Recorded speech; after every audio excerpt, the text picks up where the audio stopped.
So now we will be starting the science talks. For those of you who would like to ask questions to the speakers, السادة الحضور اللي عايزين يسألوا أي أسئلة, please scan the QR code, and you will find a tab called Q&A. You can write down your question and send it directly. And after each speaker talk, we will be raising the questions. And it will be, the same tool will be used as well for the panel discussion. So if you have any question and you want to address it to a special scientist or a speaker, just write down whom exactly you're addressing the question. Okay, so this is regarding the Q's and A's. Let's start now with our first speaker, Dr. Ali Nabih El-Bahrawy. Dr. Ali is a professor emeritus of water resources management at Faculty of Engineering and Shams University. Dr. Ali executed many national and international projects with organizations from Egypt, Canada, Germany, the United States of America, the World Bank, and many more. He has a vast research, teaching, and training experience in areas of water resources, hydropolitics, computer modeling, operation researches, education, soft skills, and intercultural communication. And Dr. Ali's talk will be about development and climate change in Egypt. So without further ado, Father Doctor.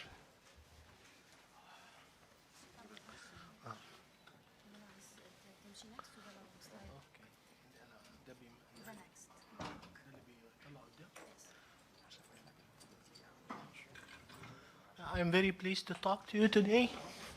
My title is Development and Climate Change in Egypt.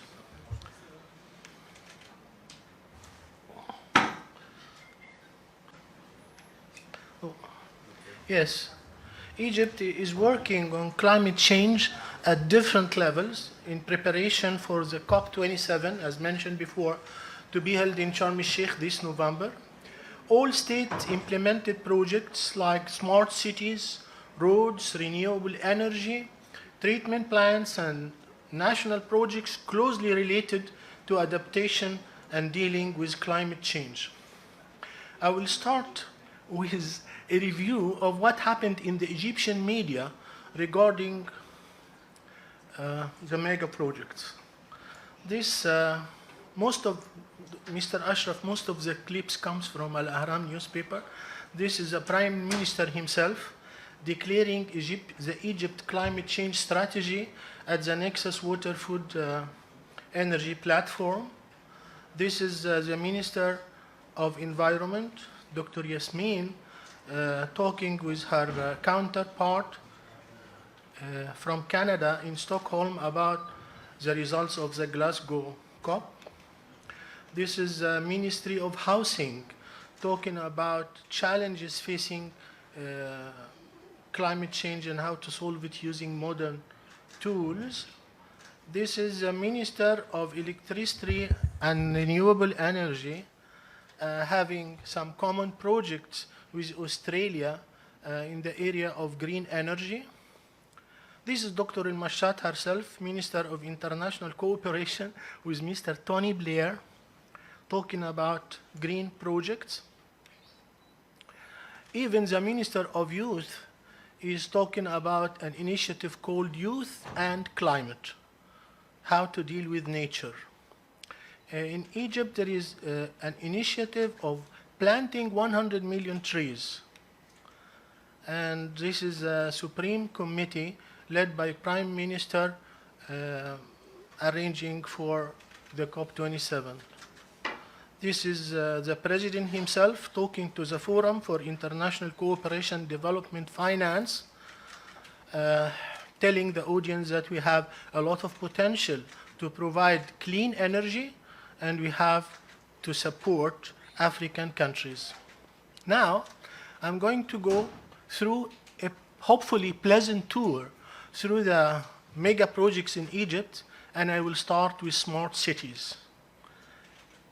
A number of these, in Egypt, we introduced about 38 new smart cities, and some of these cities are near completion.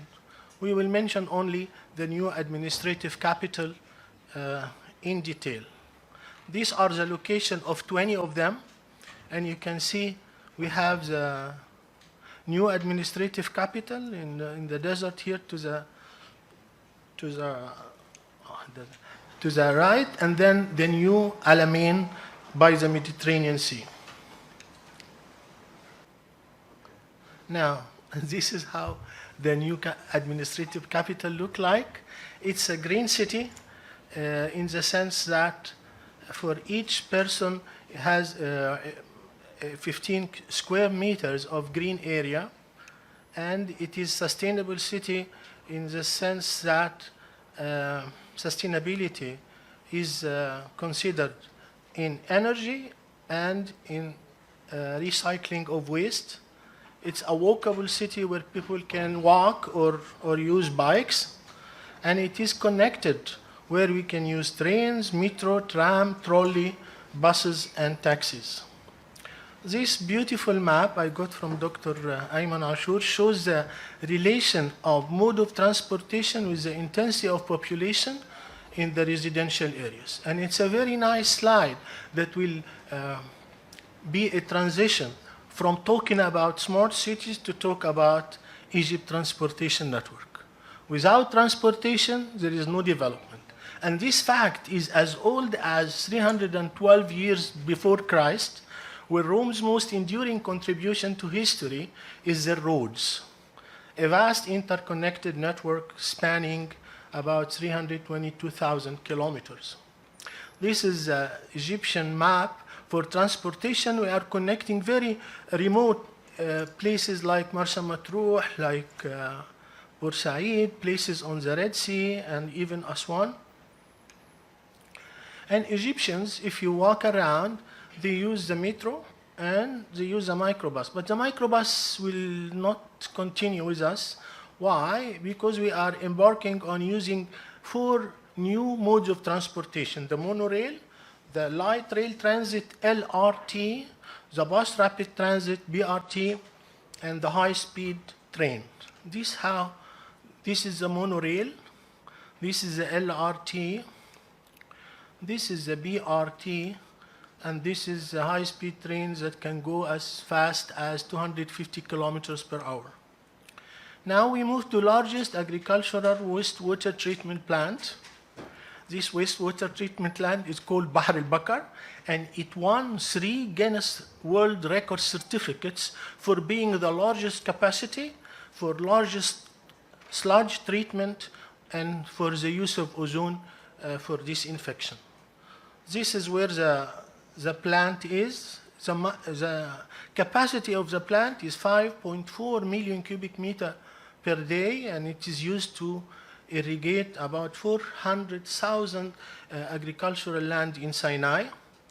This is the Bahr al-Bakar drain. It is the longest and the most polluted in Egypt, but now, after the plant, we transform this disadvantage into a great opportunity for agricultural expansion. This is how the plant looks like. The other energy project is solar energy plant. Not only the largest wastewater, we have the largest also solar power plant. It's in a place close as one called Bin Ban, and it is supposed to produce an energy equivalent to about 90% of what is produced from hydropower from the High Aswan Dam. This is the location of the Bin Ban, and this is how it looks like. Then we go to wind energy plants. I'm going to talk about Jabal al-Zayt, but recently Ras Gharib also won a prize for being the most recent plant, and we are supposed to generate 580 megawatts with a production of 2 megawatts per turbines, where the total number of turbines is 300. This is where it is located, along the Suez, Gulf of Suez, along the Red Sea, and this is the plant. Canal lining. This is Ministry of Water Resources and Irrigation. We are planning to line 20,000 kilometers of irrigation canals and to save 5 billion cubic meter annually that is lost through filtration and evaporation. Egypt has a very intricate irrigation and drainage network. And what you see here is the boundaries of the directorates.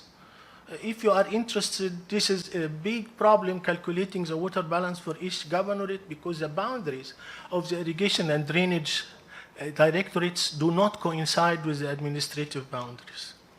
And this is how a canal looks before and after lining.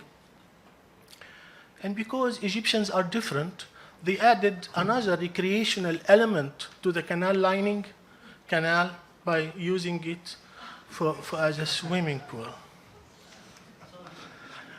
Now we go to rainfall harvesting, where we turn threats into opportunities by building obstruction dams to make use of the captured rainfall.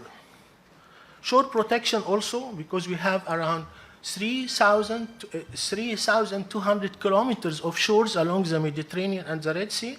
And this map shows how we classify risk on the northern coast. We have high risk, medium risk, and low risk. And this is a beautiful picture of Alexandria trying to protect the monument or the citadel by using hard structures. Here is an important thing in Egypt. We don't use hard structures, we use nature-based solutions. And these nature-based solutions are environment friendly, and it doesn't cost much. The most important that we use local experience to build such nature-based solutions. لو سمحت هنا يعني بالماوس بتاعك كده هتلاقي شغل الفيديو. Here is an interesting video, but because of this high technology, yes, I hope you can hear now. One of the main breakthroughs over the past few years has been the realization that climate change, biodiversity loss, inequality, food insecurity were different dimensions of the same crisis. Here we are protecting the Nile Delta against the existing sea level rise. But with climate change, this phenomenon will continue. There are elements which are truly extraordinary in this project. The first thing is that we are speaking about ecosystem-based approaches. Rather than a concrete dam, we have basically used the power of nature to protect populations and natural resources.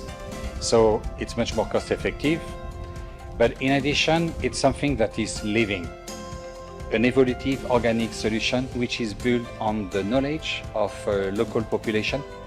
How many engineers in the world have the modesty and the empathy to be able to start by asking the local population, how will you do it? I'm full of admiration. And actually, visiting this site has filled me with a sense of wonder.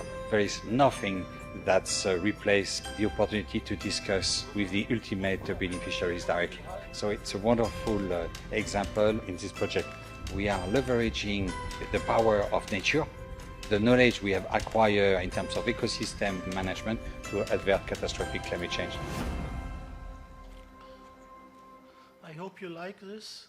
The last issue is green bonds. What is green bonds? Egypt is the first country in the Middle East and North Africa region to issue green sovereign bonds.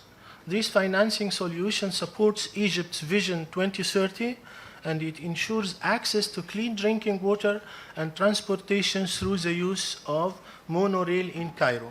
This beautiful map shows the locations of the many projects supported by the green bonds in the areas of desalination, clean transportation, water treatment plant, sludge treatment facility.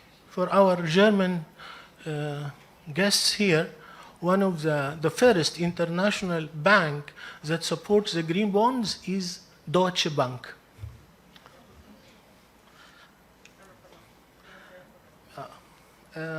This is my conclude. To conclude, Egypt is working on different initiatives to combat climate change, adverse effects at all levels, including ministries, academia, NGOs, and the society at large. Egypt's new republic is embarking on several mega projects like smart cities, transportation, treatment plants, renewable energy, canal lining, rainfall harvesting, and shore protection. And all these mega projects take climate change into consideration. Thank you.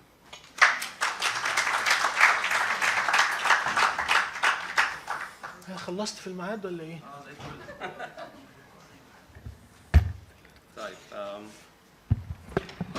Thank you, Dr. Ali. We have two questions. I'll read it loudly here. The first one, just a second. Dr. Bahrawy, what's in your opinion, according to your opinion, what's the role of academia within the climate change and the projects that you have been highlighting? This is the first question. Yes, actually, what we are doing now is part of this academia role, but I think we are revising our curricula at the Faculty of Engineering, especially in our department. We work in water-related problems, and we are injecting a lot of elements in our curricula that introduces our students to the problems of climate change and how we face it in Egypt. Another question from Professor Ahmed Abdel Hafiz. He's thanking you for the presentation, and he's asking, is there any certified reports for negative impacts of climate change on agricultural soil in Egypt? Yeah, with agricultural soil, my knowledge is a bit limited. What I knew about negative effects of climate change is the production of agricultural land and the shoreline retreat. And of course, the heat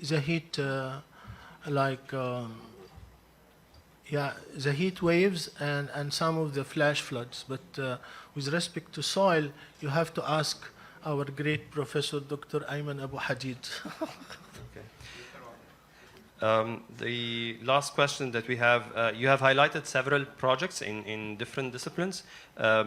Should we be, the question is more or less about, should we focus on one step more or another, or what should be the first step to move forward? Our first step is in all these projects. All the people responsible for all these projects are taking steps. You can check the internet, or you can listen to the news.